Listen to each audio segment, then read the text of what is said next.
Wala kayong karapatan na pagalitan ako dahil hindi nyo naman ito bahay. Nakikitira lang naman kayo. At sino ka sa tingin mo? Anong magagawa mo para pigilan kami? Umalis ka na hanggat hindi pa nagbabago ang isip ko. At kung ano man yun, wala ka na doon. Kailangan kitang patayin. Ito ang para sa iyo!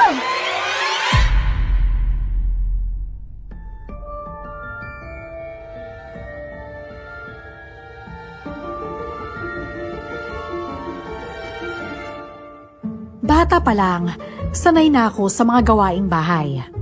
Palagi akong tumutulong sa tiyahin ko sa paglalabada sa mga mayayamang tao upang maging doble ang pagsahod nila sa amin.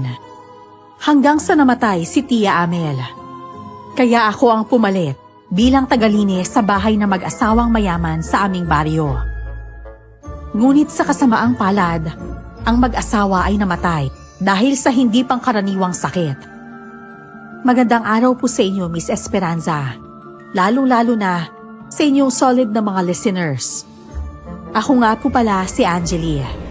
At ito ang aking kwento. Bago ko simulan ng storya, huwag kalimutang mag-subscribe bilang suporta sa ating channel. Paano na ngayon? Yung namatay na ang mag-asawang may-ari ng bahay. Saka naman magraraket? Hindi ko rin po alam eh. Siguro papatusin ko na lang po ang trabahong inaalok sa akin ni Mang Nestor na magtinda ng puri. Ay, sira ulo ko talaga, Angel eh. Hindi ka pinalaking ganyan na tiyahid mo. Baka multuhin ka nun kapag ginawa mo ang bagay na yan. Nagbibiro lang naman po ako, Mang Rody. Sarili ko lang ang binubuhay ko, kaya hindi ko na kailangang pumasok sa mga ganyang bagay. Isa pa, malusog ang katawan ko. Kaya ko magtrabaho sa bukid para lang makakain. Akala ko totoo na ang sinasabi mo. Bakit hindi ka nalang magtinda ng puto? Ako ang magluluto at ikaw ang maglalako. Pwede naman po. Marami naman po kayong customer dito sa atin eh. Paano? Maglalako ka bukas. Sabihin mo lang sa akin para may handa ko yung mga lutuan ko mamaya. Sige po, bukas po ng umaga, tsaka sa hapon. Buti naman at pumayag ka. Alam mo, ang inaalala ko lang ngayon ay si Jason. Ano kaya ang plano niya gayong... ayun na pala. Diyan na si Jason eh. Mang Rody, Angeli, ang aga-aga nyo naman nagkita. Dumaan kasi ako dito para maghanap ng labada. Ito namang si Mang Rody nakita ko. Pinag-uusapan namin na maglalakaw ako bukas ng puto. At siya ang magluluto. Maganda yun. Daanan mo ko bukas dun sa mansyon ha para makabili ako. Jason, ano naman ang plano mo gayong patay na ang mag-asawa dyan sa tinitirhan mo? Hindi ako aalis hanggat hindi dumarating ang kanilang kamag-anak. Ang balita ko, may mga kamag-anak pa raw sila sa Maynila. Pinaalam na rin daw ni Kap sa kanila yung nangyari sa mag-asawa. Ganun ba? Di mabuti. Dapat lang na makita mo yung mga kamag-anak para malaman mo kung anong plano nila sa'yo. Ikaw pa naman ang nagsakripisyo na alagaan ang mag-asawa. Ibig na sila ang gagawa. Hayaan nyo na po. Matagal din naman ako nanilbihan sa kanila at mabait din naman sila sa akin. Kung tutuusin, kulang pa yung ginawa ko para sa kanila. Ang bait mo talaga, Jason. Sana lahat ng mga lalaki kagaya mo. Pauna na ako sa inyo ha. Babalik lang ako dun sa bakuran ng bahay. Magwawalis pa ako. Bukas ng umaga, daanan mo na lang mga puto dito, Angeli. Sige po. Salamat po.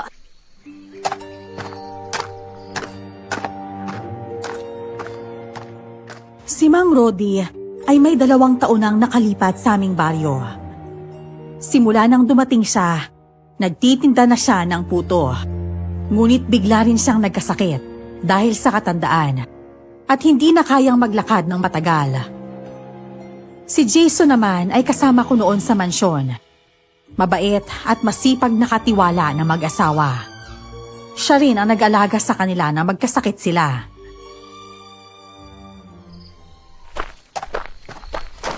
Wala ka bang balak umuwi sa pamilya mo? Wala naman ako mauwian ng pamilya. Wala na akong nanay at tatay. Wala rin akong kapatid. Kaya nga napadpad ako dito sa baryo nyo. Pero alam mo, Swerte ka pa rin. Dahil nakahanap ka ng mga among mababait. Kaya lang, wala na sila. Pareho tayong nawalan ng pinagtatrabahuhan. Kaya nga kung sakaling darating yung kamag-anak ng mag-asawa, namumroblema ako kung saan ako lilipat. Huwag na isipin ng ganyan. Mabait ka. Kaya sigurado ako na hindi ka nila papaalisin. Tsaka hindi ka naman nakatira dun mismo sa bahay. May sarili ka namang kubo. Paano kung masama yung ugali ng pamilya ng mag-asawa? Hindi naman lahat ng mayaman mababait. Sa bagay, tama ka.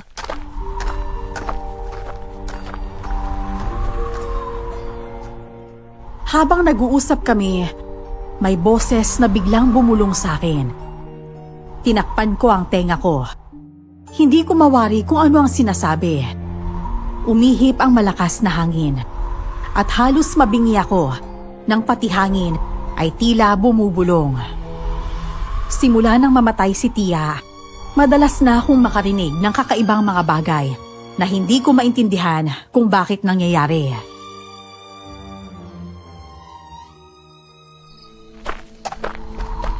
Ano ba? Tantanan niyo na nga ako! Tama na! Sakit na ng tenga ko! Anjali, paano ka? Bakit hawak-hawak mo yung tenga mo? Ang ingay! Ang ingay ng hangin! Ano? Wala namang hangin Ayos ka lang ba? Baka may sakit ka. Wala akong sakit. Ayos lang ako. Ayan. Wala nang bumubulong. Baka naman na-stress ka lang dahil sa nangyayari. Ewan ko ba? Hindi ko alam Nagkakaganito lang ako simula nung mamatay ang tiyahin ko. Hindi ba albularyo ang tiyahin mo? Naniniwala ko na ang lahat daw ng ginagamot ng mga albularyo ay bumabalik sa kanilang katawan o sa kamag-anak. Baka kaya ka nagkakaganyan sa'yo kasi bumalik yung panggagamot ng tiyahin mo. Ay, huwag naman sana, Jason, no? Alam mo namang walang albularyo dito sa atin Ang mabuti pa, umuwi ka na at magpahinga. Pasensya ka na kung pinag-alala pa kita, ha? Wala yun, may pinagsamahan naman tayo. Sige na. Iwan na kita dito, ah.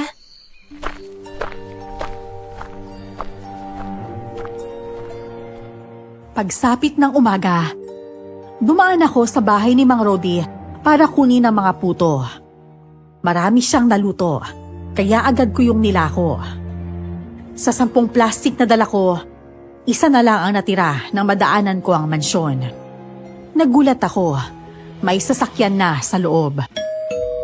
Nag-doorbell ako. Natanaw ko si Jason na tatakbong binubuksan ang gate.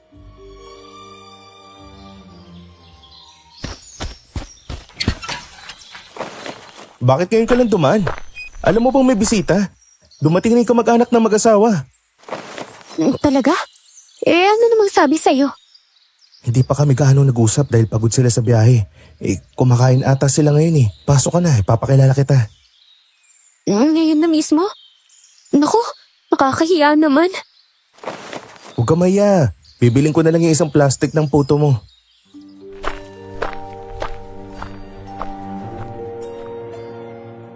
Napilitan akong pumasok sa loob ng mansyon at nadatnan namin ang pamilyang kumakain. 3 sila, mag-asawa at ang batang lalaki, na wari kanilang anak.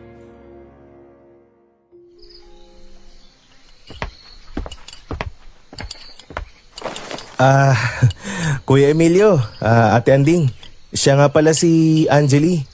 Siya dati naglilinis ng bahay na to nung boy pa yung mga amo ko. Ay, ganun ba? Sumabay na kayo sa pagkain sa amin. Masasarap itong baon. Mula pa ito sa Maynila. Naku, wag na po. Busog pa po ako. Huwag na kayo maya. Simula ngayon, dito na kami titira ng asawa at anak ko. Ang gusto ko kung ano kayo sa mga pinsan ko noon, ganun din kayo sa amin. Pinsan ko pala ang matandang babae. Ganun po ba? Nalulungkot nga po si Anjali dahil wala na siyang mapasukan. Dati halos araw-araw siyang pinapatawag na mag-asawa para maglinis at maglaba. Nako, huwag ka mag-alala. Kami ang bahala sa'yo. Si Anding ay may online na trabaho, computer lang gamit. Wala mag-aalaga sa anak namin kung ayos lang sa'yo. At payag ka, edi kunin ka na namin bilang katulong dito. Po? Oo, para may mag-asikaso sa anak kong si Tata. Payag ka ba, anak, na si Ate Angeli ang mag-aalaga sa'yo? Opo, mukhang mabait naman po si Ate Angeli. Oh, ayan naman pala. Malaki tong bahay, dito ka na rin tumira. Opo, tatanggapin ko po ang alok ninyo. Naku, maraming salamat po ah. Walang anuman.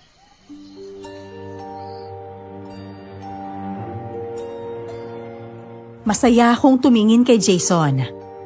Malapad ang kanyang ngiti. Mukhang tuwang-tuwa rin para sa akin. Binalita ko kay Mang Rody ang napag-usapan sa mansyon at natuwa rin siya.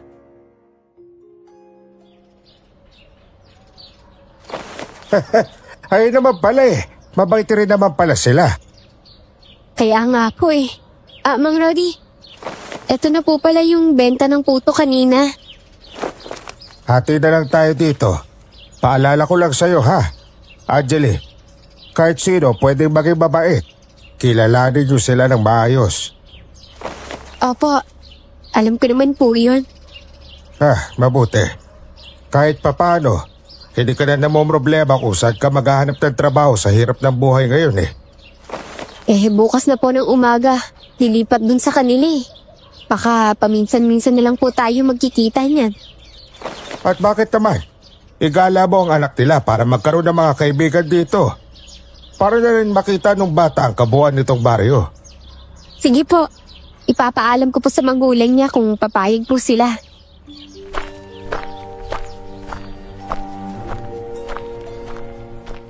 Nagsimula na ako magtrabaho sa kanila. Binigyan nila ako ng isang kwarto sa mansyon. Maamo ang mukha ng mag-asawa. Hindi sila istrikto at hindi madamot. Kinausap muna nila ako bago simula ng aking gawain.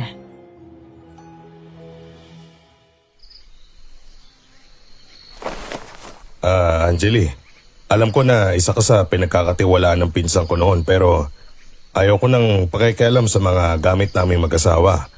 Kung ano lang ang inutos ko, yun lang ang gagawin, ha? Opo, nauunawaan ko po. Si Tata may sakit sa puso. Hindi siya pwedeng magulat o mapaiyak na sobra. Ang gusto ko, ituring mo siyang parang kamag-anak mo. Mahilig po ako sa mga bata. At tinitiyak ko po na magiging maayos po ang samahan namin ni Tata. Matanong ko lang, sino ba sa inyong dalawa ni Jason ang naunang nakapasok dito? Si Jason po. Ang dating tagalinis po ng bahay na to ay tiyahin ko po. Pero namatay na po siya eh. Kaya ako na lang po ang tinatawag ng mag-asawa. Ganun ba? Mukhang may tao ata. Pakisuyo naman buksan ng pinto, Angeli. Sige po. Jason, pasok ka. May gusto lang sana akong sabihin kina Kuya Emilio at Ate Anding. Halika, nag-uusap rin naman kami dito eh.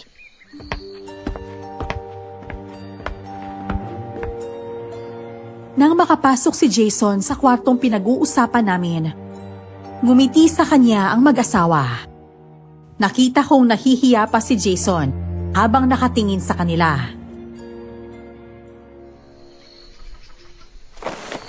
May problema ba, Jason? Ate Anding, kaya po ako nandito para magpaalam. Sa tingin ko, hindi nyo na ako kailangan. Nandito na rin si Angeli at nahihiya po ako na manatili rito gayong wala naman po akong ginagawa. Ano? Aalis ka? Bakit ka naman naalis? Hindi ka naman namin pinapaalis. Maghahanap po sana ako ng trabaho. Huwag ka nang umalis, Jason. Dito ko na lang magtrabaho sa amin.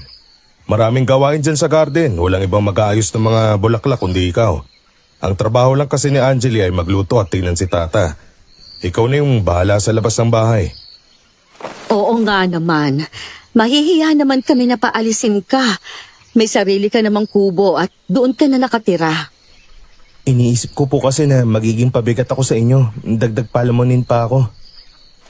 Ikaw lang ang nagsasabi ng ganyan. Ikaw ang tumulong sa pinsan ng asawa ko kaya hindi ka namin paaalisin. Kung itinuturing ka niyang pamilya, Kung ganon, pamilya rin ang turing namin sa'yo. Talaga po? Hindi niyo po ako papaalisin? Hindi. Dito ka lang sa amin. Kesa naman na maghanap pa kami ng bago mag-aalaga ng garden dyan. Jason, hindi mo na kailangan mag-alala. Hindi ka na aalis. At hindi ka na mahihirapan maghanap ng trabaho. Total, mabait naman sila. Dito na lang tayo.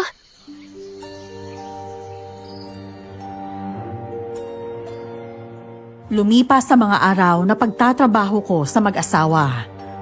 Sobrang maayos ang lahat. Wala akong mairereklamo sa ugali nila. Nalaman nila ang tungkol sa sakahan ng pinsan ni Kuya Emilio na may mga tanim na kamatis. Kaya niyaya nila akong puntahan yon. Pinaiwan nila si Jason sa mansyon para magbantay. Gusto ko ring sumama para makapasyal at makalanghap ng preskang hangin.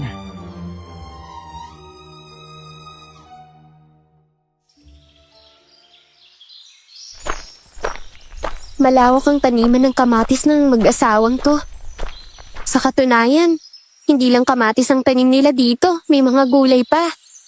At kung ano-anong prutas. Dati, si Jason po ang inuutusan nilang magtanim dito. Natatanaw ko na nga ang mga kamatis nila. Ang gaganda ng mga bunga, marami na ring hinog. Kaya nga, pero alam mo, Emelio, nakukonsensya ako eh. Parang sa mga isipin na nagkasakit sila. Hindi natin sila naalagaan. Pero nagmana tayo ng ari-arian. Naunawaan naman ng pinsan ko yung sitwasyon natin. Sa katunayan, siya pa nga nagsabi na huwag natin iwan ang buhay natin sa Maynila. Likas po talaga na mabait ang mag-asawang yun. Emelio, teka, nasaan ang anak natin? Si Tata, nakasunod lang siya sa atin kanina. Tata! Tata! Nandito pa ako, Tay. Halip po kayo dito, may nakita akong mga patay na hayop. Nagkatinginan kaming tatlo at kaagad na tumakbo papunta sa kinaroroonan ni Tata. Halos madual kaming tatlo nang malanghap ang mabahong amoy na parang panis na isda. Nakakasulasok. Kaagad kong tinakpan ng damit ko ang aking ilong.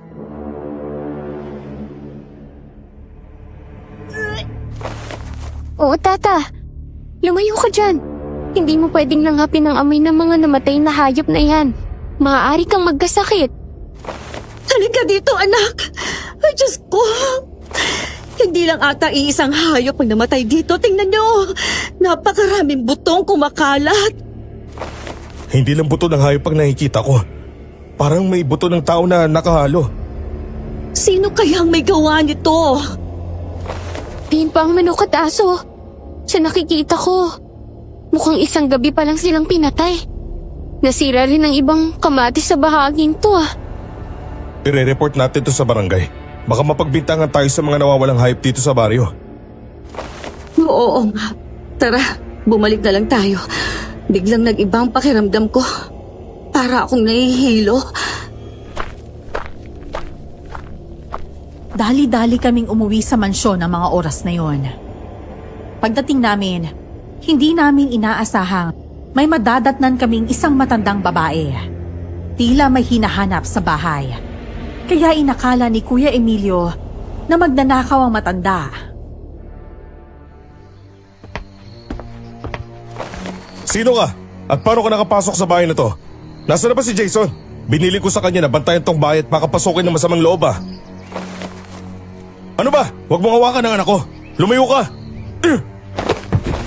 Aray ko! Ang bastos mong lalaki ka! Emelio, huwag mo nang patulan. Wala namang kakayahan yan na labanan ka. Ale, ano po ba ang sadya nyo dito? Bakit hindi pinasok itong bahay namin? Tsaka, may hinahanap po ba kayo? Oh, may hinahanap ako dito. Ang alam ko, dito ko lang inilagay ang abo ng apo ko. Imposibleng mawala yun dito. Aabo po ng apo ninyo? Huwag niyo nang pansinin yan. Baliwata ang babaeng yan eh. Okay lang sana kung hindi natin siya naabutan dito sa loob at nangyayailan pa sa mga gamit. Ale, ano po bang pangalan ninyo? Tsaka, ang bahay na ito ay hindi po sa inyo. Kaya wag niyo na pong hanapin ang abo ng apo ninyo dito. Bakit? Sa inyo ba ang bahay na ito? Kaya namatay ang may-ari ng bahay na ito dahil kinain sila ng mga aswang. Aswang ang may dahilan kung bakit sila nawala. Aswang? Nagkasakit po sila at hindi po sila kinain ng aswang. Tinatakot mo lang kami. Umalis na kayo dito. Kung hindi, magtatawag ako ng barangay para ipakalatkat kayo palabas. Emelio, huwag naman ganyan makipag-usap sa matanda. Kawawa naman. Alam mo, Anding, na hindi ako masamang tao. Pero siya, ano ba siya? Bakit siya pinasok ang bahay natin? Wala kayong karapatan na pagalitan ako dahil hindi nyo naman ito bahay. Nakikitira lang naman kayo. Pinsan ko po ang may-ari nitong bahay. Pinatay ng aswang ang pinsan mo. Maniwala kayo sa akin. Kahit ako, kinilabutan sa sinasabi ng matandang babae. Matagal na akong naninirahan sa baryo, pero ito ang unang pagkakataon na nakita ko siya. Mabaho ang amoy, mahahaba ang mga kuko na puno ng lupa. Akma niyang hahawakan si Tata, pero mabilis kong pinigilan ng kanyang kamay. Huwag po ang bata, Ale. Natatakot po siya sa inyo. Ate Angeli, siya po ata yung aswang. Tignan niyo po yung itsura niya. Huwag kang magsalita ng ganyan, Tata, ha? Matanda yung kaharap mo. Sige na, Ale, umalis ka na. Tinatakot mo ang pamilya ko sa sinasabi mo eh. Teka, nasa na ba si Jason? Maiwan ko muna kayo at hanapin ko siya. Huwag kang umalis dito hanggat hindi nakakaalis itong matanda. Baka may gawin siyang hindi maganda. Angeli, ikaw na lang kaya maghanap kay Jason. Sige po. Mabilis akong lumabas ng bahay. At saktong nakita ko si Jason, nakakapasok pa lang sa gate. May bitbit na mga gulay at kung ano-ano pa.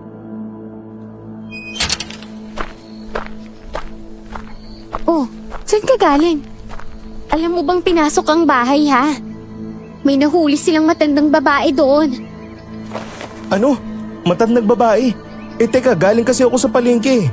Alam ko kasing uuwi kayo ngayong tanghali kaya bumili na ako ng uulamin natin. Ay, bilisan mo na dyan at baka magalit si Kuya Emilio eh. Oo na, tara na. Ayaw pa naman umalis ng matandang yun. Tapos kung ano-ano pang sinasabi niya. Ay, basta. Kinikilabutan kami habang nakikinig eh. Nadatnan namin sila sa ayos na hinihila ng matandang babae si Tata, habang pilit naman siyang tinutulak palayo ng dalawang magulang.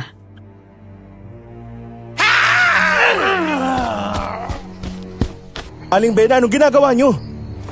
Kilala mo ang matandang to? Opo, kapitbahay lang po natin siya. Nung boy po yung mag-asawa, madalas po siyang nandito. Magkaibigan sila ng babaeng amo namin ni Angeli. Kaya pala siya nakapasok. Saan ka ba galing? Hindi mo ba sinara na maayos yung gate? Pasensya na po, nakalimutan ko. Galing po ako sa palengke para bumili ng mga gulay na lulutuin sana para sa pananghalian natin. Buti naman at kakilala mo ang matandang babaeng to. Naku, pasensya ka na talaga, Ale. Akala ko magnanakaw ka. Pero sa susunod, huwag na kayong papasok dito nang hindi namin alam, ha? Nakakatakot po kasi lalo na't hindi namin kayo lubos na kilala. Ako na po ang bahala kay Aling Bena. Aling Bena, umuwi na po kayo. Pakayatid na lang sa bahay niya. Natatakot na si Tata sa mga pinagsasabi niyang mga aswang-aswang daw. Aswang? Oo, Halika na, Aling Bena. Angeli, tulungan mo kong ihatid ang matandang to sa bahay niya. Oo, sige. Pilit naming inakay ang matandang babae palabas ng mansyon. Kumakawala siya habang nakangising nakalingon kay Tata. Hindi ko kayo tatantanan. Babalik ang aswang at papatayin nila kayo. Ano ba naman yung sinasabi niyo, Aling Bena? Tinatakot niyo sila. Nagsasabi ako ng totoo. Ang abo ng apo ko, hindi ko pa nadadala. Kaya hindi ako pwedeng umalis. Kukunin ko muna ang abo ng apo ko. Eh wala nga po ang abo ng apo ninyo dito sa mansyon. Ulyanin na talaga matandang to. Kaya parang hindi na siya lumalabas ng bahay. Ewan ko ba kung may kamag-anak pang nag-aalaga sa kanya. Ay, kawawa naman siya. Saan ba ang bahay nila? Doon pa sa dulo. Ang mabuti pa, buhatin ko na lang siya at bumalik ka na sa bahay. Balikan mo sila. Sigurado ka bang kaya mo na siya? Oo naman. Sa laki ba naman ng katawan ko? Sa tingin mo, makakataka siya sa akin? Sige ha. Huwag mo siyang sasaktan, Jason ha. Aling Bena, umuwi na po kayo ha. Pasensya na po talaga. Mabilis akong bumalik sa bahay at nadatnan ko si Kuya Emilio na waring nag-aabang sa akin. Nasaan ang matandang yon? Si Jason na po ang naghatid sa kanya. Tsaka nga po pala, Kuya Emilio. Ulyanin na raw po kasi yung matandang babae na yon. Kaya pala napagkamalan ko pa siyang magnanakaw. Kawawa naman. May kasama kaya yun sa bahay niya? Ang sabi po ni Jason, baka raw po wala. Hindi na nga raw po yun lumalabas ng bahay. Kaya nagtataka po siya kung bakit nakarating po dito yun sa mansyon. Ito talaga si Jason. Alam niya namang maraming mahalagang bagay ang nandito. Kaya dapat nag-iingat siya. Mabuti na nga lang po na hindi tunay na masamang loob ang pumasok dito. Kundi isang matandang uyanin lang.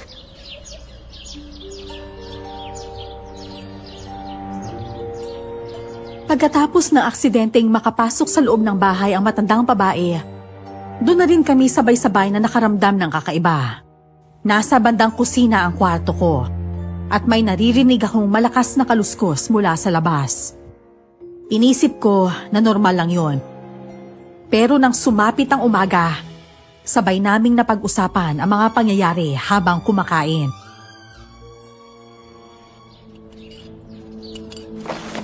Sa tagal ko naninilbihan dito sa mag-asawa noon, hindi ako nakarinig kahit isang kaluskos. Ngayon lang talaga to nangyayari. Baka naman may mga aso lang yun. Hindi ako naniniwala na aso lang yun. Hindi lang naman sa labas ang kaluskos. Pati na rin sa bubungan. Hindi niyo ba narinig yung kagabi? Hindi naman po. Nakakatindig ba lahibo kaya? Parang matutulis na kung kumakalmot sa bubungan. Ang akala ko nga'y masisira ang bubong. Mukhang may tao sa labas. Jason, tignan mo nga kung sino yan. Sige po. Alam mo, Angeli, sa totoo lang naisip ko na hindi kaya aso ang matandang babae na yun. Nagkaganito lang naman ang lahat simula na makita niya kami. Lalo pa na hindi ko mapigilang isipin. Dahil nung unang kita niya kay Tata, kulang na lang dalhin niya pa uwi. Tay, nagkaroon po ako ng panaginip kagabi. Tukol po sa matandang babae. At ano naman ang napanaginipan mo? Pwede po bang mamaya na lang po ikwento ni Tata yung napanaginipan niya? Ako po kasi, kaming taga-probinsya. Naniniwala po na bawal magkwento ng panaginip kapag kumakain. Wala sa amin ang ganong paniniwala sa Maynila. Pero mataas ang respeto namin sa paniniwala ng taga-probinsya. Minsan kasi nagiging totoo ang mga bagay na yun. Maya-maya pa, nang makabalik si Jason, kasama na nito si Mang Rodi. Nagtaka ako kung bakit nandun ang matandang lalaki. Hingal na hingal ang matanda. At tila may mahalagang bagay siyang gustong sabihin.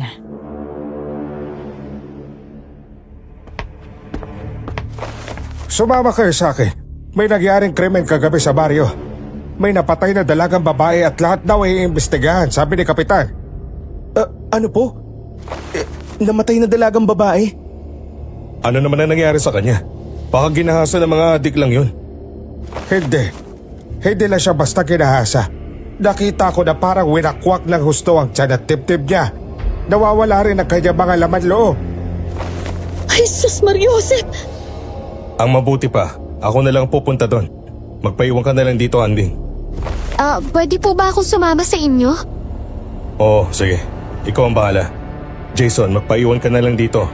Samahan mo ang mag-ina ko. Sige po. Nang makarating kami sa pinangyarihan ng krimen, nagkakagulo ang mga tao. Napaduwal ako nang makita na lasog-lasog ang katawan ng babae. Nakakaawang pagmasdan ang naging sitwasyon niya. Nagsagawa ang mga tanod at mga barangay officials ng investigasyon. Ngunit wala silang nakuha ni kahit anong ebidensya. Lahat ng mga tao pinatawag at ini-interview.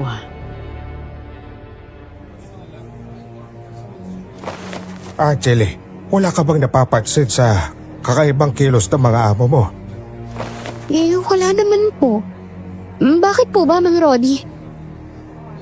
Tignan mo ang amo mong lalaki. Parang hindi mapakali habang kinakausap. Pinagpapawisan at namumutla. Hindi kaya may kinalaman sa nangyari sa dalagang yan.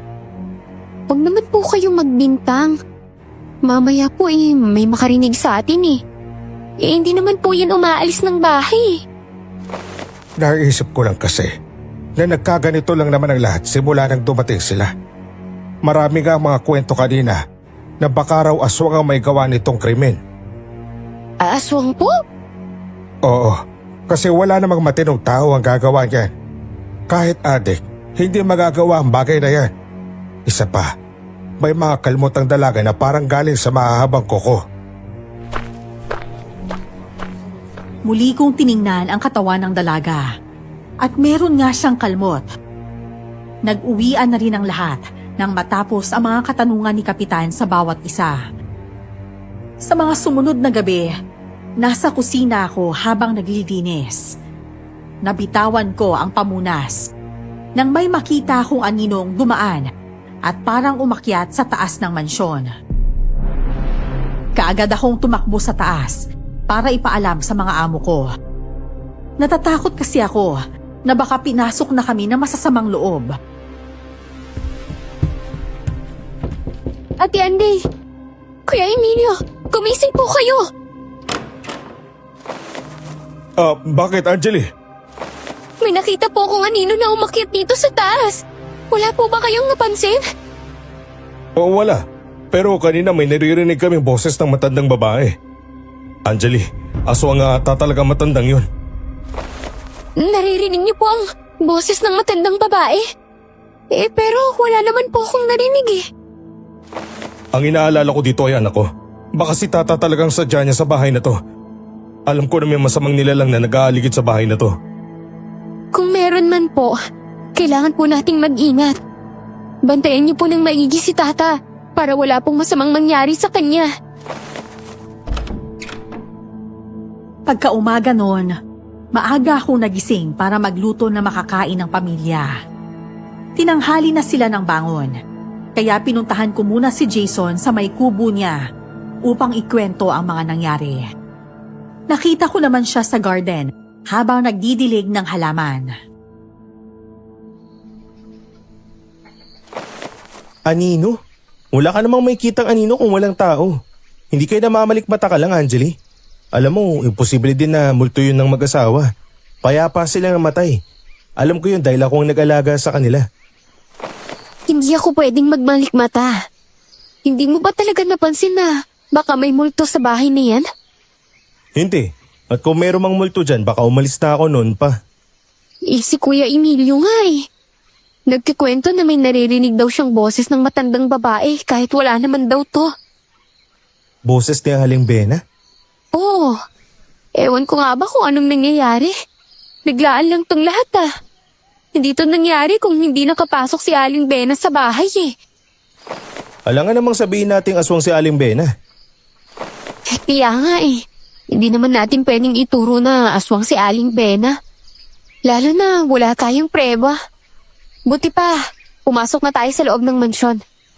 Baka gising na ang mga amo natin. Sasabay na tayong kakain sa kanila. Susunod na ako. Tatapusin ko lang tong pagdidilig ko ng halaman.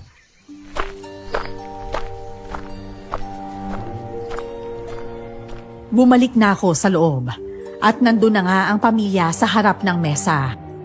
Hawak-hawak nila ang kamay ni tata na may pasa at kalmot. Umiiyak ang bata. Nanunuyo na ang dugo sa kamay niya na nanggaling sa kanyang sugat.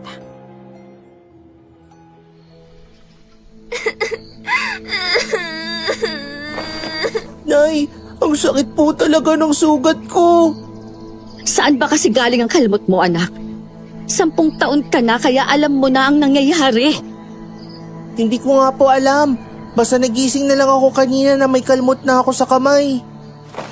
Anong nilalang ang may gawa nito? Bakit hindi man lang natin nararamdaman o napansin ang presensya niya? May kakaiba sa bahay niya ito, Emelio. Parang nagsisisi na akong lumipat tayo dito. Ano kaya kung bumalik tayo sa Maynila? Wala na tayong babalikan sa Maynila. Walang kakaiba sa bahay na to kundi kagagawan to ng matandang babae. Siya ang may kasalanan kung bakit nagkakaganito ang anak natin. Ang mabuti pa, gagamutin ko na lang ang sugat at pasamo, tata. Sumama ka sa akin, tara. Sobra akong nag-aalala dahil ang nangyari kay Tata ay nangyari din sa mag-asawa noon. Hindi ko sinabi sa mga magulang ni Tata ang alam ko dahil alam kong mag-aalala sila ng sobra. Pagkatapos kong gamutin ang mga sugat at pasa ng bata, bumalik na kami sa kusina. Nandun na rin si Jason ng mga oras na yon.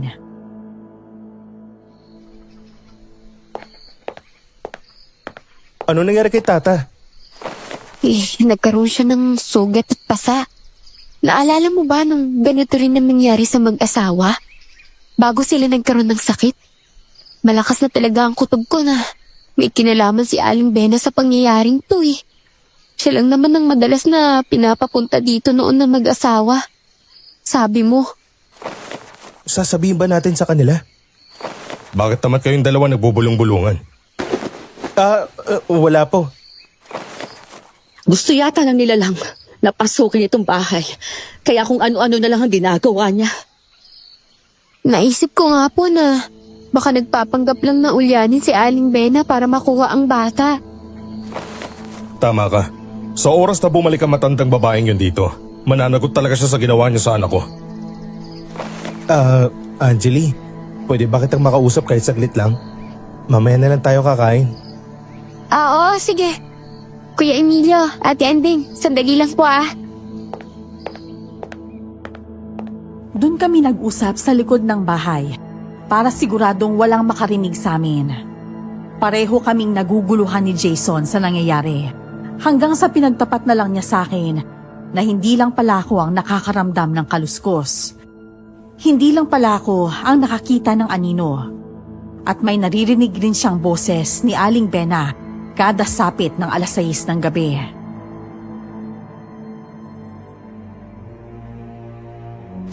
Hindi ko na sinabi kaagad para hindi na magkagulo ang lahat. Alam mo, hindi naman ako naniniwala na aswang si Aling Bena. Iniisip ko na lang na baka ginagamit ng aswang ang matanda para matakpan ang pagkatao niya. Kung hindi siya, di sino?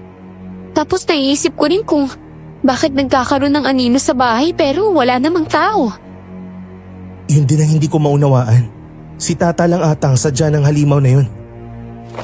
Hindi kaya iisa lang ang halimaw na gustong makuha si Tata at ang halimaw na pumatay sa babaeng yun nung nakaraan? Ewan ko, basta hindi ko na alam kung ano yung gagawin ko. Kaya hindi na lang ako lumalabas ng kubo kapag gabi dahil alam kong dadaan ng anino. Alam ko na magsisimula yung kaluskos at bubulong na naman ang boses ni Aling Bena. Kawawa naman si Tata. Wala siyang alam sa nangyayari. Nagulat lang din siya sa pagising niya na meron na siyang ganon. May sugat at pasa na siya. Parehong-pareho rin sa nangyari sa mag-asawa noon. Ganyan din ang kwento nila sa akin. Dapat bang itago natin sa mga magulang ni Tata ang totoo? O dapat nating sabihin sa kanila para makagawa sila ng paraan? At ano naman kayong paraan ang gagawin nila? Ganito na lang. Kapag maulit pa yung pangyayaring to, saka natin sasabihin. At ang makapag-isip-isip sila kung ano yung kailangan nilang gawin. Oo, sige. Yan ang gagawin natin. Pero dapat kong sabihin sa kanila ang totoong may aswang nga talaga. Sa puntong yon, hindi ko na kayang maglihim sa pamilya. Karapatan nilang malaman na may aswang na gumagambala sa baryo. Pero ang hindi ko maunawaan ay kung bakit nagkaganon si Tata nang hindi nila nararamdaman. Nahuli ako ni Kuya Emilio na nagsasaboy ng asin at bawang sa bintana at pintuan, kaya nagtaka naman ito.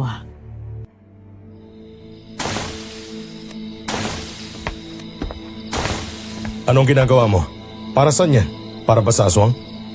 Opo, Alam mo, Angeli, hindi ko talaga alam kung may aswang. Nagsasabi lang ako ng isang aswang ang matandang babae pero hindi ako sigurado kung may ganun talaga. Kuya Emilio, patawarin po ninyo ako ah. Nagpanggap po kami ni Jason na walang alam sa nangyayari. Pareho naming alam na may aswang na nanggagambala sa baryo. Pero inilihim po namin yun sa inyo. Ano? Meron na talagang aswang? Opo, pero hindi ko po alam kung aswang ba o matandang babae yun. Sa katunayan, noon ko lang din po siya nakita nung naligaw siya sa bahay ninyo.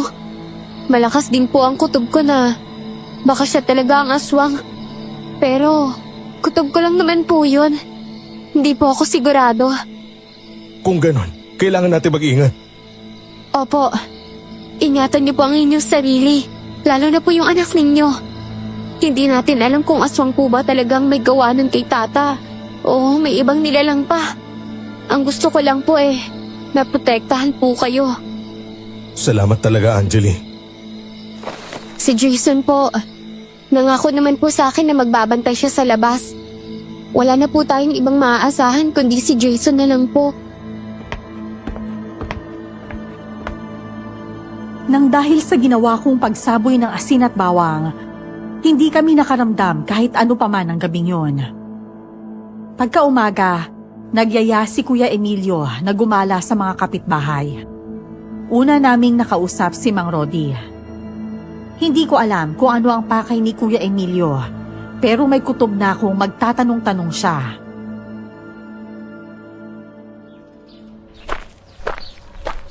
Buti naman at nakalabas din kayo kahit na minsan. Alam mo, mas maganda yan. Pakipagkaibigan ka sa mga kapitbahay mo para kung may sakon ang mangyayari, di may tutulong sa inyo. Kaya nga po, dinala ko na lang din si Angeli para naman mapakilala niya ako sa mga kakilala at kaibigan niya. Kamusta nga pala kayo dun sa mansyon? Wala bang gumagambala sa inyo?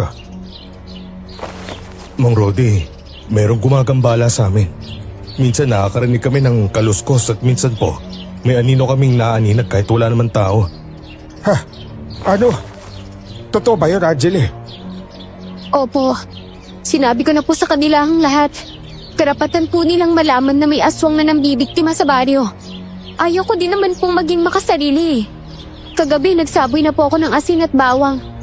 Hindi nagparamdam ang aswang. Mabuti naman kung ganun. Ang delikado dito kapag ang anak niyo ang natipuhan ng aswang. Oo nga po, ang anak talaga namin ang gustong makuha ng aswang. Nagising ang anak ko na may kalmot at pasa. Hindi ko alam kung paano yun nangyari samantalang nakaiga lang siya sa gitna namin ng asawa ko. Kung ganun, maaaring may masamang mangyari sa anak niyo kapag hindi ka pa kumilos. Yun nga po ang inaalala ko Ang alam kong aswang ay kaya magpalitan nyo bilang isang malaking aso, pusa o di kaya kung ano-ano pa. Ang alam ko, isang aswang na lakaw ang gumagala dito sa atin. Minsan nang pinatignan ng kapitan itong baryo sa isang babaylan at nalaman niyang may aswang na lakaw dito. Wala silang kakayahang lumipad o di kaya magpalit ng anyo. Ano naman po ang kakayahan ng aswang na lakaw? Pabilis silang kumilos. Kayang pasukin ng anino ng lakaw ang butas ng dingding. Kaya din itong pasukin ang katawan ng isang tao gamit lamang ang kanyang anino.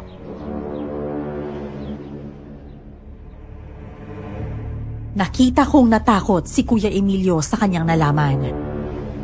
Dahil doon, bigla siyang nawala ng gana na makipag-usap sa iba pang mga tao. Nagyaya na siyang bumalik sa akin sa may mansyon. Kaagad niyang sinabi kay Ate Anding ang kanyang nalaman na dahilan kaya nataranta ang babae. Anong gagawin natin? Balita ko naman na tinitirikan ng bahay na matandang babae ay sakop ng lupain ng tiyahin mo. Bakit hindi na lang natin siya paalisin para mawala na rin ang ating pag-aalala? Sa tingin mo ba hindi ako kukuyugin ng mga tao kapag ginawa ko ang bagay na yun? Huwag niyo na po siyang papaalisin. Kapag ginawa niyo po ang bagay na yun, mas lalo po siyang magagalit. Hindi na baling magalit siya. Ang mahalaga, mailigtas natin ang anak natin. Sige na, Emilio. Paalisin mo ng matanda. Isasama ko na lang ulit si Angeli sa pagpunta sa bahay ng matandang yun. Kuya Emilio, huwag po kayo magpadalos-dalos. Sigurado na ako, Angeli. Bahala na akong magalit sa akin ng mga tao. Ang gusto ko lang ay maligtas ang anak ko sa kamay ng aswang na yan. Wala na akong ibang ituturo pang aswang kundi siya. Siya lang ang nagkaroon ng interes sa anak ko. At hindi lang yun. Parang nagkaroon ng sumpa ang bahay natin dahil pinasok niya. Nagdadabog siyang umalis, kaya sumunod na lang ako sa kanyang likuran. Pinagtitinginan kami ng mga tao sa gitna ng kalsada. Nang makarating kami sa bahay ng matandang babae, nadatnan namin siyang nagtatabako at nakatitig sa kawalan.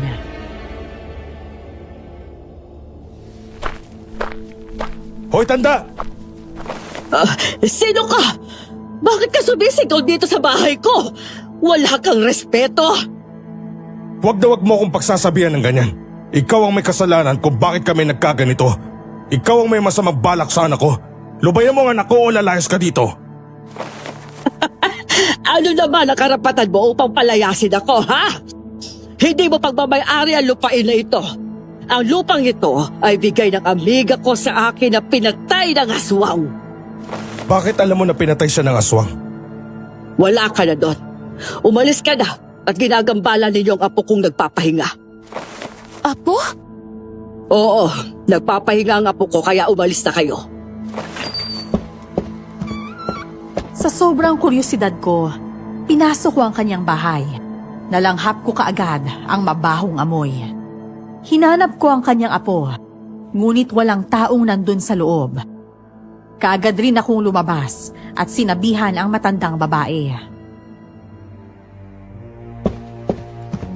Wala pong tao sa loob. Wala po ang apo ninyo dito. Ash! Huwag ka maingay! Nariyan siya sa loob. Nasisiraan ka nga talaga ng bait. Baliw ka na. Aswang ka pa. Bukas na bukas, ipapasira ko tong bahay mo. Ano? Huwag na huwag mong gagawin yon! Isusumpa ko kayong lahat! Hindi na ako natatakot sa'yo, hayop ka. Kumalma po kayo, Kuya Emilio. Sino naman ang kakalma sa sitwasyong to, Angeli? Alam ko na ikaw ang gumawa nun sa anak ko. Ano bang pakay mo, ha? Hindi ko alam ang pinagsasabi mo. Ang apo ko, bigla na lang siyang nawala. Nakita ko siyang nagpapahinga lang kanina dyan sa loob. Kaya, paano siya nawala? Kuya Emilio, may diferensya ata siya sa utak kaya hindi niyo na po siya dapat pinapatulan. Naunawaan ko po ang galit ninyo. Pero tingnan mo, ikaw po magiging masama sa mata ng mga tao. Lalo na po, matanda na po siya. Nagpaawat naman sa akin si Kuya Emilio at sa sobrang inis, iniwan niya ang matandang babae doon. Sumama din ako sa kanya. Pagdating namin sa mansyon, nagtaka si Jason kung saan kami galing. Dumiretso si Kuya Emilio sa loob, kaya ako na ang nagpaliwanag kay Jason.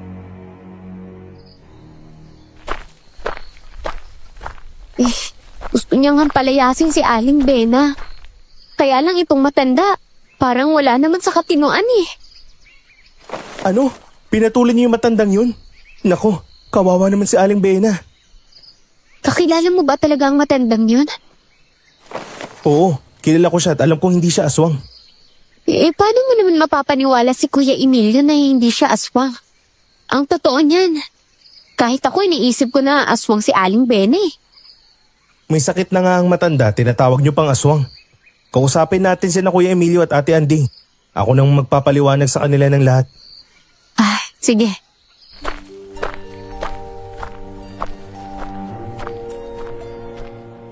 Pinuntahan namin ang mag-asawa sa kanilang silid na todo bantay sa kanilang anak.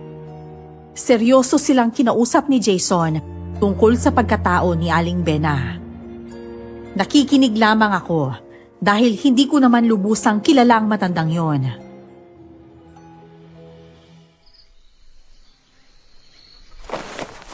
Ang totoo po niyan, alam ko talaga na hindi siya aswang.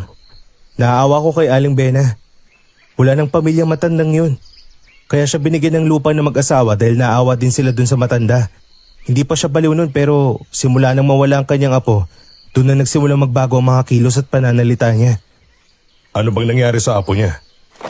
Ang balita ko, kinain raw ng aswang ang kanyang apo, kaya siya nasiraan ng bait. Nagsisi siya dahil hindi niya na naprotektahan yung bata na kaedad lang din ni Tata. Pareho din silang lalaki. Kaya ata nang makita niya si Tata, halos yakapin niya ang anak niyo dahil naaalala niya sa kanyang apo niya. Kung ganon, nagkamali ka ng hinala sa kanya, Emelio. Hindi din naman kasi mapigilan na hindi ako maghinala. Mabait po yung si Aling Bena noon. Kasabay lang ata nang nagkasakit ang mag-asawang amo namin noon saka rin kinain ng aswang ang kanyang apo. Kauhawa naman pala siya. Kaya pala. Ganun na lang ang iyak niya kanina. May pinaguhugutan pala siya ng sakit. At kaya pala, palaging mukhang bibig ang aswang. Dahil nagkaroon pala siya ng hindi magandang karanasan sa halimaw na yun. Ano na ang plano mo, Emelio? Hindi ko alam kung anong gagawin ko. Ang gusto ko lang ay malayo sa kapamakan ng aking anak. Huwag po kayo mag-alala. Ginagawa ko pong aking makakaya para lang protektahan kayo gabi-gabi. Hindi ko rin po hahayaan na mapahamak si Tata. Naging panatag ang loob ng mag-asawa dahil sa sinabi ni Jason. Pagkaumaga, niyaya ako ni Kuya Emilio na pumunta sa sakahan. Ako lang ang palagi niyang dinadala at si Jason ang pinagkakatiwalaan niya sa kanyang mag-ina. Nanguha kami ng mga hinog na kamatis, pero may nakita kaming bangkay ng tao doon na lasog-lasog ang katawan. Anak nang, ano gagawin natin dito? Sasabihin ulit natin sa barangay. Kailangan nilang maaksyonan ng pangyayaring to. Mahirap na po, Kuya Emilio. Baka madiin kayo sa pangyayari. Kayo lang naman po ang pumunta dito sa sakahan. Kadalasan ng mga nabibiktima ng aswang ay dito niya dinadala. Matalino talaga. Alam niyang hindi mataong lugar na to at malaya siyang maubos sa katawan ng taong nabibiktima niya. Tignan mo, halos inubos itong ngat-ngatin ng tiyan at laman loob ng taong yan. Inuudnahin po ang bangkay. Mga ilang araw na yata yung nandito eh. Pero hindi pa tayo pwedeng umuwi. Ubusin natin ang mga hinog na kamatis dahil darating ang mga mamimili bukas. Angeli, pasensya ka na ha. Imbis na kasambahay lang ang trabaho mo, sinasama pa kita dito sa sakahan. Ay, ano ba naman ho kayo? Ayos lang po, no? Gusto ko po ang ginagawa ko, Kuya Emilio. Ginabi kami ng uwi galing sa sakahan ng araw na yon. Nagmadali kami sa pagkilos dahil biglang kinakabahan si Kuya Emilio sa hindi maipaliwanag na dahilan. Bilisan mo maglakad, Angeli. Sobrang lakas talaga ng kabog ng dibdib ko. Baka may masamang mangyari sa pamilya ko.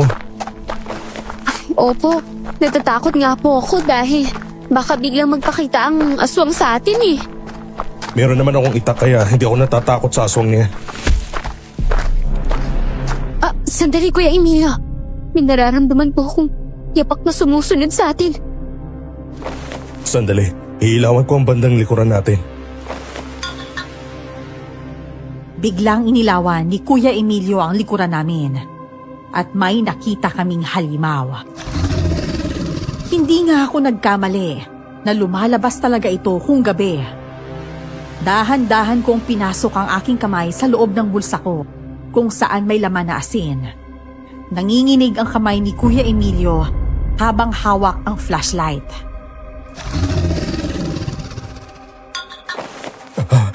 Iyan na ba ang aswang nalakaw? Maitim at manipis ang katawan na may mahabang kuko. Isa nga siyang halimaw.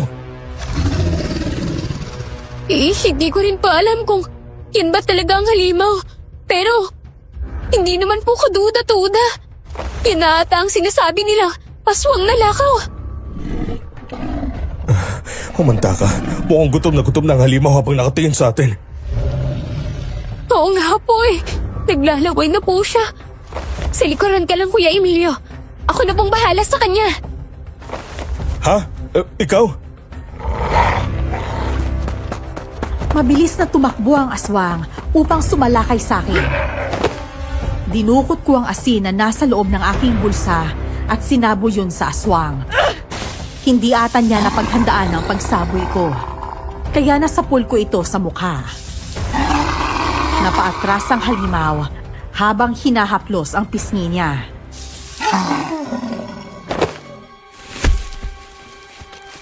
Tumakbo na tayo! Bilisan na po natin! Baka po muling bumalik ang halimaw na yun at lapain tayo dahil sa tinaktan natin siya. Saan naman galing ang asin mo? Nagbabaon po talaga ako niyan para kung sakali pong may aswang. Noon pa man, maingay na sa amin ang aswang na palaging nambibiktima. Kaya hindi ko po tinatanggalan ng asin ang bulsa ko. Mapaaraw man po o gabi. Mabuti na lang talaga, Angeli. Malapit na rin naman na po tayo sa bahay. Masyado kasi tayo nalibang sa pagkuha ng mga kamatis kaya hindi natin namamalayan na hapon na pala. Di bali na po. Ang mahalaga, makauwi po tayo ng buhay sa pamilya mo. Nakarating naman kami ng ligtas sa mansyon at hindi na naghabol pa ang aswang. Pareho kaming hinihingal at pinagpapawisan sa sobrang pagtakbo. Ngunit hindi namin inaasahan na madatnan namin ang mag-ina na nakahandusay sa sahig, walang malay at sugatan.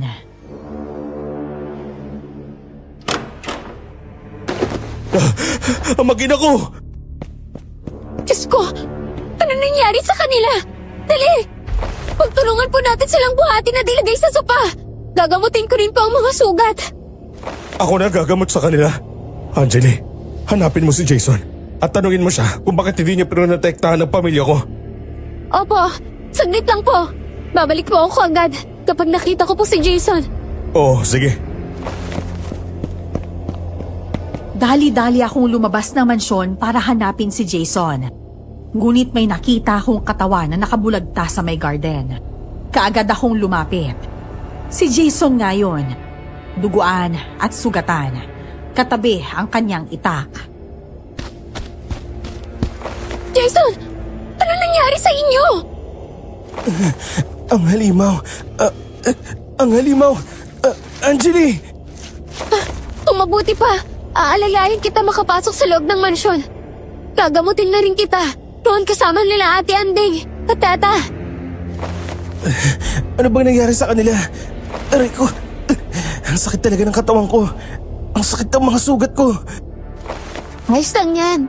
Mabuti na lang at sugat lang ang natamo mo. Ang mag-ina ron, walang malay eh. Sana lang maging maayos silang dalawa. Halika na. Nasa labas ako kanina ng gate na makita kong halimaw na aswang papasok mula sa likod. Hinabol ko yun. Kaya lang bigla niya akong inatake.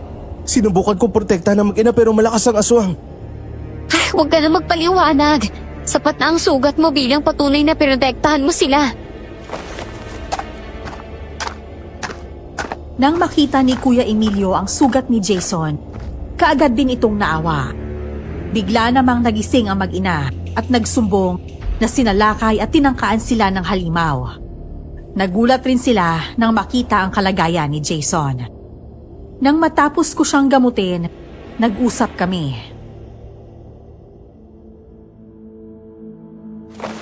Kami nga kanina, nakasalubong rin namin ang aswang na lakaw. Mabuti na lang at may asin na dala si Angeli. Kung wala, baka namatay na kaming dalawa. Ang pangit ng halimaw. Maitim. Mapayat tapos nanipis ang katawan. Mapayat nga siya, pero kakaibang lakas at bilis niya. Hindi natin kayang labanan ng halimaw na yun. Kung ako sa inyo, mas mabuti pang bumalik kayo ng Maynila. Isipin niyo po ang kaligtasan ng inyong anak. Oo nga naman, Emilio. Bumalik na lang tayo sa Maynila. Iwanan natin ang bahay na ito. Wala na akong trabaho dun sa Maynila. Ikaw na lang ang may trabaho. Mas mahal ang gastos doon kesa dito. Isa pa, nandito si Angeli. Napapadali ang lahat dahil sa tulong niya. Ang mabuti pa po, magpapahinga na po ako. Marami pa po kasi akong gagawin bukas. Oo, sige. Mag-iingat ka, Jason, ha? Huwag ka nang lumabas ulit sa kubo mo gayong may sugat ka. Opo. Umalis na si Jason. Kaya inalalayan ko si Tata para ihatid sa kwarto nila. Si Kuya Emilio naman, ang inalalayan niya ay si Ate Anding. Humiga na sila sa may kama nang biglang nasilayan ko ang anino na tila naglalakad papalapit kay Kuya Emilio.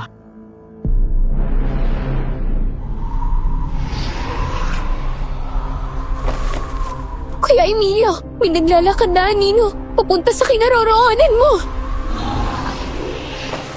Oo nga. Hindi. Anong gagawin niya sa akin? Parang pumapasok siya sa katawan ko. Diyos ko!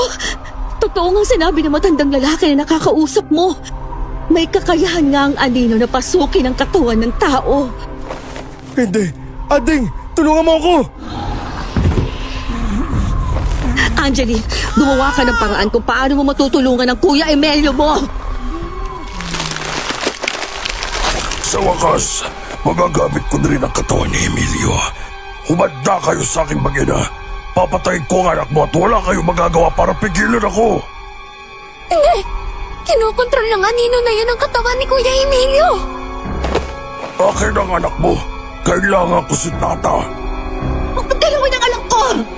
Bitawan mo si Tata! Tay, anak niyo po ako. Pakiusap, wag niyo ako sasaktan. Nanlilisik ang mga mata ni Kuya Emilio habang hinihila si Tata. Tinulungan ko si Ate Anding na pigilan si Kuya Emilio. Malakas na sinuntok ni Kuya Emilio ang kanyang asawa. Tumingin siya sa akin at buong lakas akong itinulak. Nabangga ako sa may pintuan hanggang sa naalala ko ang libro na naiwan sa akin ni Tia. Kinuha ko yun sa kwarto ko at bumalik ako kaagad sa kwarto nila. Nadatnan kong buhat na ni Kuya Emilio si Tata habang si Ate Anding ay sinasakal niya. Kaagad kong binasa ang ritual na nakasulat doon sa libro na pampataboy ng masamang nilalang at doon lang lumabas ang anino.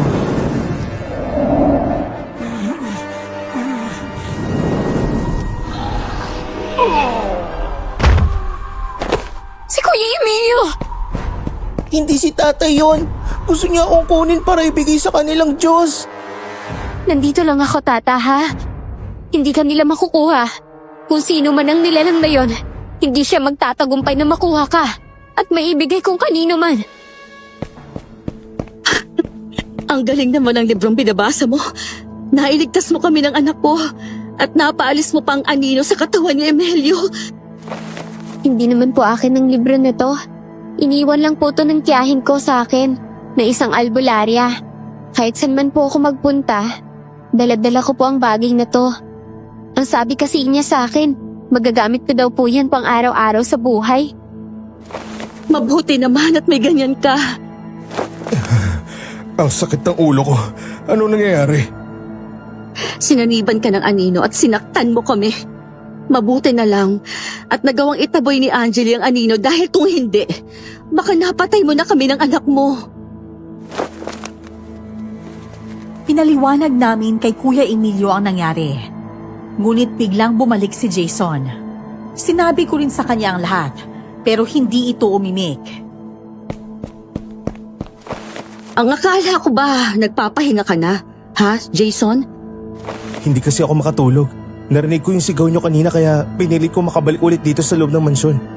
Ginamit ko yung isang susi na binigay sa akin ng mag-asawa noon. Yung halimaw na aswang na lakaw, pumasok sa katawan ni Emilio sa pamamagitan ng kanyang anino. Muntik na kaming mapatay. Nakuha na sana niya si Tata. Kaya lang may libro na ginamit si Angeli kaya naitaboy niya ang nilalang. Ano? Nangalam ka? Ha? Oo! Kailangan ko silang tulungan. Hindi ako papayag na makuha nila si Tata. Teka, bakit parang nagagalit ka? Hindi ba dapat matuwa ka dahil iniligtas ko sila? Oo, natutuwa ako. Kaya lang maaari ka madamay sa ginagawa mo. Ang mabuti niyo pong gawin, Ate Anding, ay lisanin itong bayat, bumalik na kayo sa Maynila. Hindi sa lahat ng oras maaasahin niyo si Angeli para iligtas kayo. Ako nga na isang lalaki hirap na labanan ng aswang. Gustuhin ko mang bumalik sa Maynila pero ayaw ni Emilio. Tsaka, hindi naman gumagamit ng lakas si Angeli. Kaya niyang itaboy ang masamang nilalang habang nagbabasa lang ng libro. Libro? Ano namang libro? Libro. Libro na binigay sa akin ni Tia bago siya namatay. Ito oh. Pinakita ko sa kanya ang libro. Pero isang masamang tingin ang ipinukol sa akin ni Jason. Hindi ko nauunawaan kung bakit parang hindi siya masaya na nakaligtas ang pamilya. Ang mabuti pa, bumalik na kayo sa kwarto nyo. Magpapahinga na kami ng Kuya Emelio nyo. Tara na, Angeli.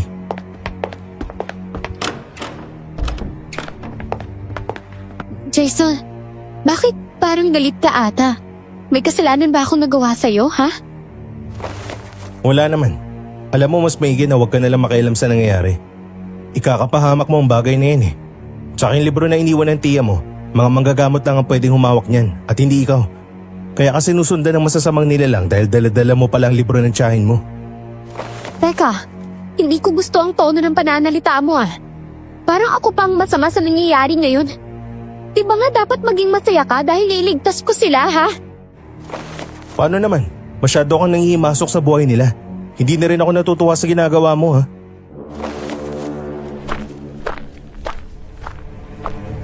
Hindi na ako nakaimik nang tinalikuran ako ni Jason. Pagka-umaga noon, naisipan kong kausapin si Ate Anding para magtawag ng albularyo. Alam ko na yun lang ang makakatulong sa kanila para mataboy ang masamang nilalang na palaging umaaligid sa mansyon.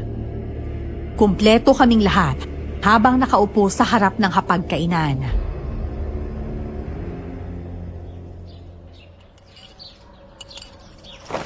Ang albularyo lang po ang makakatulong sa inyo. May kakayanan silang mataboy yung masamang nilalang at mapaslang. Saan naman tayo maghahanap ng albularyo? Magtatanong na lang ako sa mga tao dito sa baryo kung may kakilala silang albularyo. Opo, gagawa din po ako ng paraan para makahanap ng albularyo. Hindi na ako makakapayag na muling pasukin ng halimaw ang katawan ko para gamitin ako na masaktan kayong dalawa. Ang pinagtataka ko lang ay kung anong dahilan ng aswang kung bakit gusto niyang makuha ang anak natin. Tay, nananaginip po ko na inaalay ako ng aswang sa isang pangit na anino tapos merong malalaking apoy sa harapan ko. Kung ano man yung panaginip mo, hindi yan mangyayari, ha? Tapos na akong kumain. Oh, ikaw ba anak? Tapos ka na rin ba? Opo, inay. Sasama na lang po ako sa inyo sa kwarto. Natatakot po kasi ako na baka bumalik yung anino. Sabay-sabay na tayong aakyat. Jason, ubusin niyo na tong natirang pagkain ha. Opo. Saka nga pala, Angeli, tulungan niyo akong maghanap ng albularyo ni Jason. Kailangan ko kayo ngayon.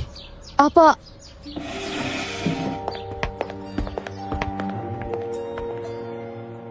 Nang makaalis na ang mga ito, buong lakas na hinila ni Jason ang kamay ko papunta sa labas. Ramdam ko ang galit niya kung paano niya pigain ang aking kamay. Ano ba? Bitawan mo nga ako. Hindi ba sinabihan na kitang huwag kang makialam ha? At bakit? Bakit parang ayaw mo atang magtawag sila ng albularyo? Umamin ka nga sa akin. Totoo bang wala kang alam sa nangyayari? O nagpapanggap ka lang na may pakialam sa kanila? Wala ka na dun. Kapag sinabi kong hindi ka makikialam, yun ang gagawin mo. Huwag mong hintayin na mainis ako sa'yo. Pinigilan ko lang ang sarili ko na hindi ka masaktan, Angeli. Ano? Gusto mo akong saktan?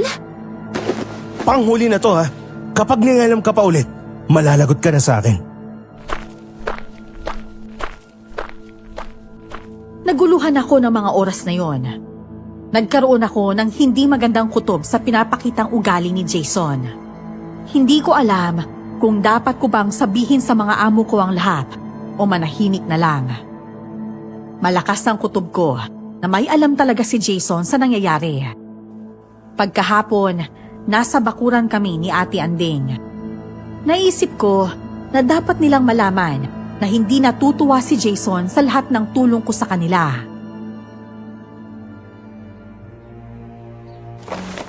Ha? Anong sabi mo? Nagagalit si Jason sa ginawa mong pagtulong sa amin? Bakit naman daw? Ang sabi niya, huwag na raw po akong makialam.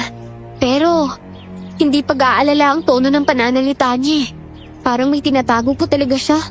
Hindi ko siya sinisiraan. Kundi gusto ko lang pong mag-ingat kayo sa pagtitiwala sa kanya.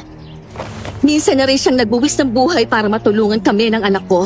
Kaya imposibleng traitor siya. Basta po, kaunting ingat lang po ah.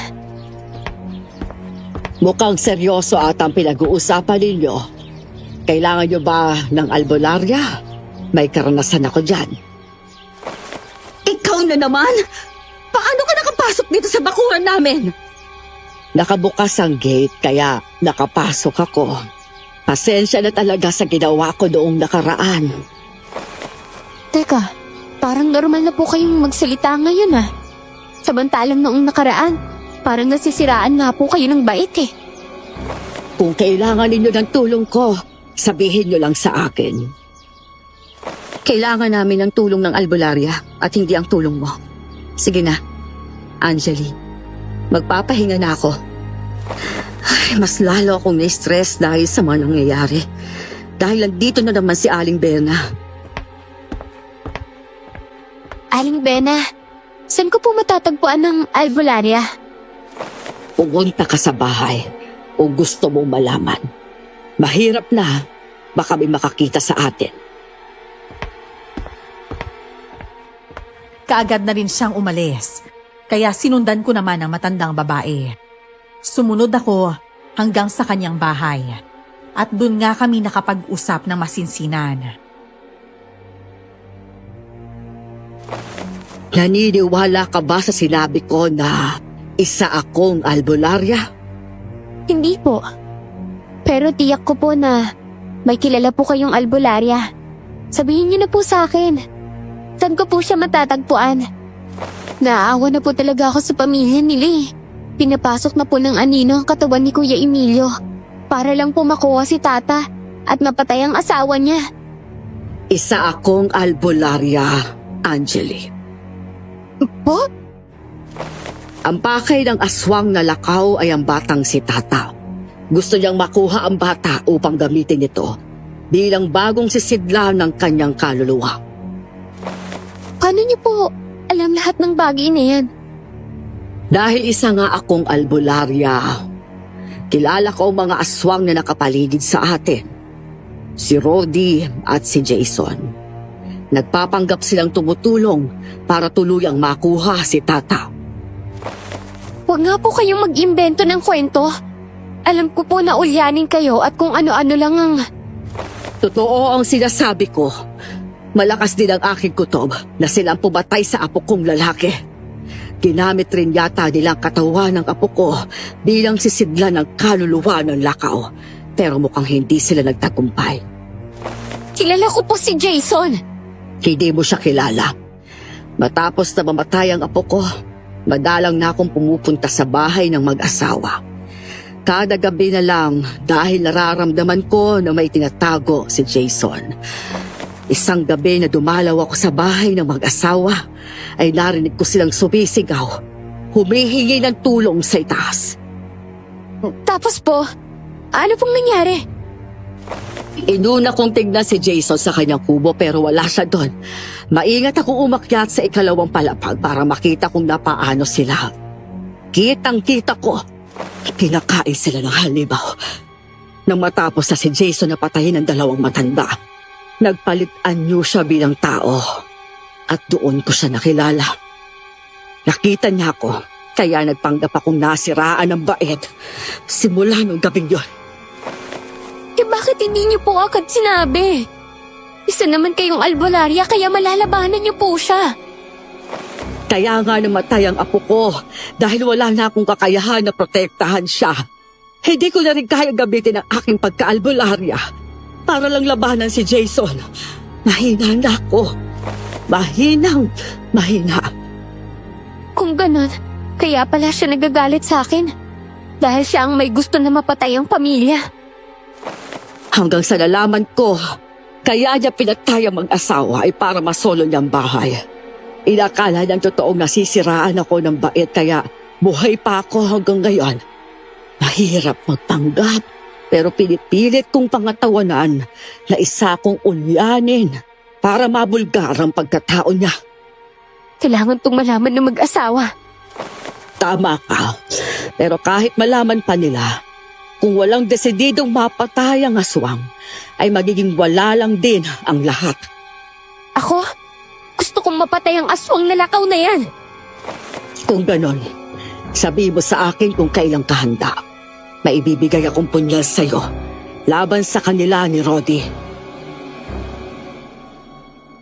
Nagkaroon kami ng usapan ni Aling Bena kung kailan ko susugurin ang aswang. Gusto ko silang mapatay para maligtas si Tata. Bukas ng gabi, kapag sasapit ang kabilugan ng buwan, yun ang aking pag-atake. Bumalik ako sa bahay upang sana ipaalam sa mag-asawa ang nalaman ko. Pero nandun din si Jason, kaya hindi ako makapormang makapagkwento sa kanila. Saan ka ba nanggaling? Nag-aalala kami sa'yo dito eh. Bakit ka naman nag-aalala? Hindi ba nga galit ka sa akin? Kung ano man ang tampuhan nyo, ay sana maayos nyo yan.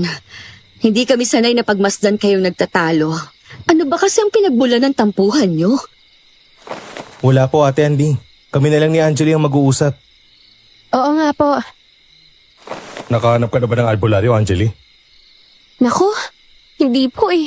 Wala namang albularing nakatira dito sa atin eh. Hayaan mo na. Tatawag lang ako sa kabilang bayan. Maghahanap ako ng paraan kung paano tayo makakakita ng albularyo. Angeli, samahan mo nga muna ako sa itaas. Magpapahilot lang sana ako sa'yo. Sige po.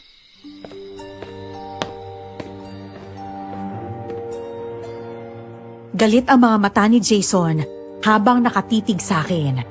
Pero hindi ko na lang pinansin yon. Nang makarating na kami sa taas, kinausap ko si Ate Andeng na huwag magtiwala kay Jason. Pero hindi ko sinabi ang tunay kong dahilan. Tumango naman ang babae sa akin at nakiusap na tulungan ko silang makahanap ng albularyo. Inilihim ko rin sa kanya ang pasya ko na bukas ng gabi, sasalakayin ko ang aswang na lakaw. Hanggang dumating na ang gabing pinakahihintay ko. Tumakas ako sa mansyon upang pumunta sa bahay ng matandang babae para makuha ang punyal. Sana'y matalo mo ang aswang na lakaw. Kapag mapatay mo siya, magiging tahimik na ulit ang baryo natin. Opo, sisikapin ko pong mapatay siya. Kailangan ng tuldukan ng kanyang kasamaan. Naniniwala na ako na si Jason nga talaga ang aswang na lakaw. Walang iba, Angeli. Ikaw na lang ang pag-asa ng pamilya para mailigtas ang kanilang anak. Hindi niyo po mapapatay si Tata. Hindi yan mangyayari sa bata. Kung ano man ang nangyari sa apo ninyo. Sana nga talaga. Mag-ingat ka. Ito nga palang langis. Isaboy mo yan sa aswang tapos magdala ka rin ng posporo. Kakailanganin mo ito para sindihan ang kanilang katawan. Opo, maraming salamat po talaga. Kailangan ko na pong umalis. Bago pa may magawa si Jason sa pamilya nila. Umalis na ako ng gabing yun sa bahay ni Aling Bena. Hinanda ko ang punyal habang naglalakad papasok sa kubo ni Jason.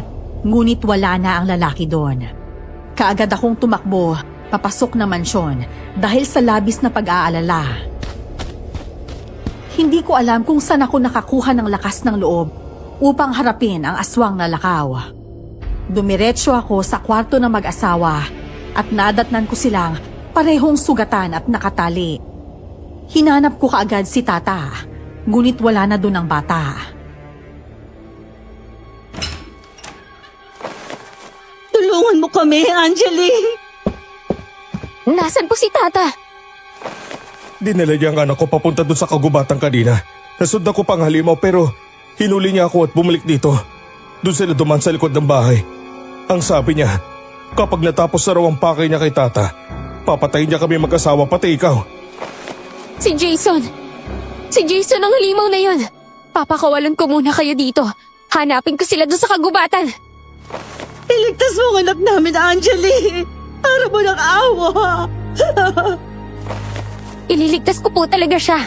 Gagamitin ko ang aking buong lakas para mabawi ang anak ninyo sa halimaw na yon. Ano bang meron sa'yo? Bakit ang lakas ng loob mong labanan ng halimaw? Hindi ko din po alam eh. Basta ang alam ko lang, ay dapat ko pong mapatay ang aswang para hindi na sila magtagumpay sa kanilang plano. Kaagad ko silang pinakawalan at iniwan dun sa mansyon. Mabilis kong tinahak ang daan papunta sa kagubatan. Hanggang sa kalayuan pa lang ako, naamoy ko na kaagad ang usok ng apoy. Alam kong malapit na ako sa kanilang kinaroroonan, kaya mas lalo pa akong nagmadali. Makalipas ang ilang minuto, nakarating ako sa kanila. Nadatnan ko silang naghahanda sa pagsasalin ng kaluluwa. Si Mang Rodi ay nakaluhod habang nagsasagawa ng ritual. Habang si Jason naman ay anyong halimaw at tila may lumalabas na usok sa kanyang katawan. Itigil niyo yan! At harapin ninyo ako! Angeli, ikaw? Nagpapatawa ka at ang babae ka. Bibigyan ka namin ng pagkakataon na umalis para maligtas ang buhay mo. Umalis ka na at kailangan ko matapos ang ritual. Nandito ako para pigilan kayong dalawa. At sino ka sa tingin mo? Anong magagawa mo para pigilan kami? Umalis ka na hanggat hindi pa nagbabago ang isip ko. Mga hayop kayo! Mga halimaw! Ito ang para sa inyo! Sinabuyan ko si Mang Rodi ng langis, kaya mabilis na nag-anyong aswang na lakawang matanda. Kagaya rin ni Jason ang kanyang wanis. Mapayat, matangkad, at matutulis ang kuko habang naglalaway na nakatingin sa akin. Tumakbo ako upang salakayin sila ng punyal, pero mabilis umilag ang mga ito. Si Tata, walang malay na nakahiga sa lupa. Ang tigas talaga ng ulo mo. Balak pa sana kitang gawing reyna ng mga lakaw. Kahit kailan, hindi mo ako magiging reyna! Kung ganun, edi papatayin na lang kita. Huwag na natin patagalin to. Hanggang alas 11 lang ng gabi ang paglabas ng bilog na buwan. Kaya kailangan matapos natin kaagad ang ritual. Mag-ritual na kay Lolo at ako nangaharap sa kanya. Bumalik sa pagluhod ng matandang lalaki na aswang at sumambit ng mga salita. Tumalon ako para sabuyan siya ng langis. Ngunit sinalo ni Jason ang langis na sinaboy ko. Siya ang natamaan sa dibdib. Nakita ko ang pagsunog ng dibdib niya at tumuusok yon. Hayop kang babae ka! Mas hayop ka! Inuto mo kaming lahat! Hindi matutuloy ang ritual at hindi makakalipat ng kaluluwa mo sa katawan ng batang to! Napupusuan kita kaya ayaw sana kitang saktan. Pero dahil sa ginawa mo, kakainin na kita. Hindi ako natatakot sa iyo, ang aswang ka! Matapang ka porket may punyal ka na, Albularia. Puwisit na alimbay na yun. Naisahan niya ako. Alam ko na sa kanya galing ang punyal mo. Oo! Naisahan ka niya! Dahil uto-uto ka! Mabilis na sumalakay si Jason sa kinaroroonan ko, kaya nakalmot niya ako sa balikat. Tinarakan ko siya ng punyal, ngunit konting sugat lang ang nagawa ko sa kanya, banda sa braso nito. Dinilaan niya ang itim na dugong lumalabas sa kanyang sugat at ngumisi sa akin. Titiyak ko na kung anong kahantungan ng iyong buhay kapag hindi kita pinatay. At kung ano man yun, wala ka na doon! Kailangan kitang patayin! Ang lakas naman ng loob mong babae ka. Talagang malakas ang loob ko! Huwag ka muna magparamdam ngayon! Pakiusap! Tantanan mo muna ako! Binubulungan ka na naman ba ng hangin? Mukhang hindi ako mahihirapan na patayin ka lalo na't hindi ka makapag-focus sa pakikipaglaban sa akin. Muli siyang umatake sa akin, pero mabilis akong umilag. Nakita kong tumayo si Mang Rodi at binabasa ang panghuling ritual para matuloy na ang paglilipat ng kaluluwa sa may bata. Bago pa man matapos si Mang Rodi ang kanyang pagbigkas, mabilis akong lumapit sa kanya at tinarakan siya ng punyal sa tiyan at dibdib.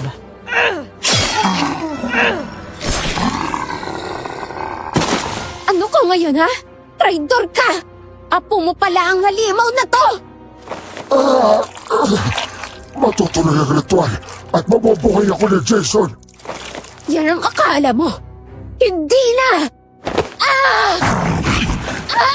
Bitawan mo ang braso ko! Magbabayad ka sa ginawa mo sa lolo ko! Papatayin ko kayong dalawa! Ang mga katulad nyo ay wala nang karapatang mabuhay pa sa mundong to! Paulit-ulit akong kinalmot ni Jason sa braso at likod. Pero mahigpit kong hinawakan ng punyal. Naghahanap ako ng butas kung paano ko siya masasaksa. Umarte akong nanghihina. At nang naglalakad na siya papunta sa akin, doon na ako mabilis kumilos at sinaksak siya sa dibdib.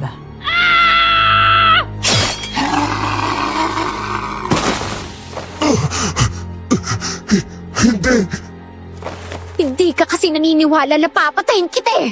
Ano ka ngayon, ha? Wala kang silbi! Ayan ang aswang! Tignan nyo! Sugurin at patayin nyo ang mga halimaw na yan! Hindi lang pala ako ang makakapatay sa inyo, kundi pati ang buong baryo! Kaya wala na kayo kawala! Ngayon na, mga kasama! Patayin niyo na ang mga aswang! Binunot ko ang punyal sa dibdib ni Jason at lumayo ako sa kanila. Hinayaan ko na ang mga tao na ang papatay sa kanila. Kaagad akong lumapit kay Tata na wala pa ring malay. Binuhat ng mag-asawa ang kanilang anak at inalis doon sa kagubatan. Sumunod ako sa kanila sa pagbalik sa mansyon para magamot kaagad ang bata. Sa awa ng Diyos, nagising si Tata.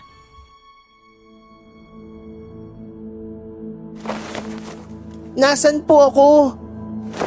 Anak, nandito ka na sa bahay. Ligtas ka na. Ligtas na tayo.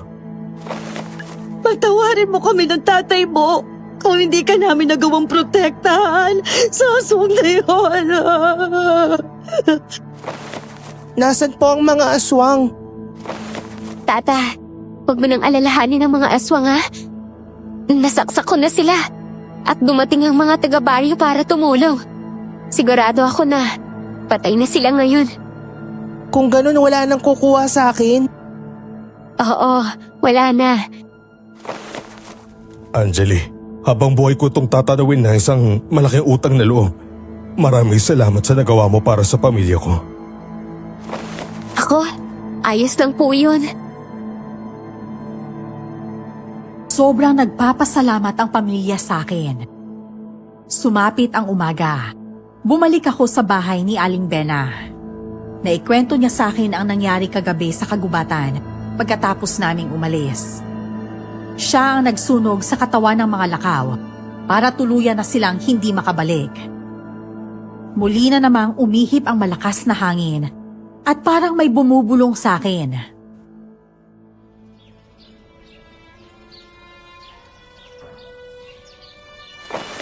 Alam ko kung bakit ka nagkakaganyan. Ikaw, Anjali, ay may kapalarang maging albularya kagaya ng tiya mo. Ang nagpaparamdam sa'yo ay ang iyong gabay. Swerte ka nga lang at hindi ka nagkaroon ng sakit para lang tanggapin mo ang iyong kapalaran. Ako po? Magiging albularya? Oo, pero nasa sa iyo yan kung tatanggapin mo ba ngayon ang iyong kapalaran. Nako, hindi ko po alam kung handa po ako sa ganyang bagay eh. Kung kailan ka handa, saka kita babasbasan. Hindi mo matatakasan ang iyong kapalaran. Ikaw ang maaasahan ng baryong ito sa lahat ng bagay, lalo na sa mga masasamang nilalang. Yaan niyo po. Babalik na lang po ako dito kung gusto ko nang tanggapin ng lahat. Ito nga po pala ang punyal ninyo. Para sa iyo ang punyal na yan. Alagaan mo yan dahil kahit anong halimaw o aswang ang makakalaban mo, magagawa mo silang patayin gamit ang bagay na yan.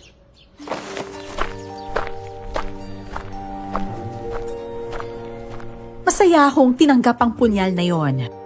Pakiramdam ko nang dahil sa punyal, kaya ako may lakas ng loob na sumaksak at pumatay ng aswang. Hindi ako pinapatulog ng boses. Madalas rin akong nagkakaroon ng panaginip tungkol sa mga babaylan. Yun ang nagtulak sa akin na tanggapin ang pagiging albularya. Binasbasan ako ni Aling Bena. At hindi ko inaasahan na minahal ko na lang bigla ang propesyon ko. Yun ang magligtas at manggamot ng mga taong hindi kayang gamutin ng doktor.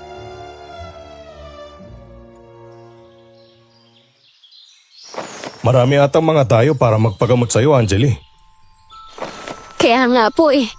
Alam niyo po, sobra po talaga akong natutuwa sa nangyayari ngayon. Isipin niyo po yun. Kaya ko palang magpagaling ng mga tao. Kaya nga. Tsaka nga pala, nakausap ko na si Aling Bena. Humingi na ako ng tawad sa ginawa kong paratang sa kanya. Mabuti naman po kung ganun. Angeli, ito na pala ang unahin mong gamutin, oh. Ang taas ng lagnat. Sige po, Kuya Emilio. Taglit lang po Oo, sige. Asikasuhin ko lang yung mga ibang taong dumating para magpagamot, ha?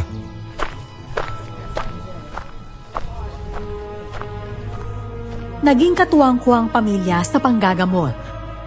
Mas lalo pang lumalim ang pinagsamahan namin. Hanggang sa maging pamilya na rin ang turing nila sa akin. Sa kasalukuyan, binata na si Tata. Nag-aaral na siya sa kolehiyo. At ako naman ay meron ng sariling pamilya.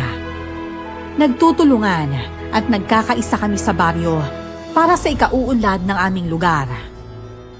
Marami na akong nadayuhan upang kumitil ng buhay na masasamang aswang. Hanggang dito na lang po ang aking kwento. Maraming salamat at more power sa inyong channel.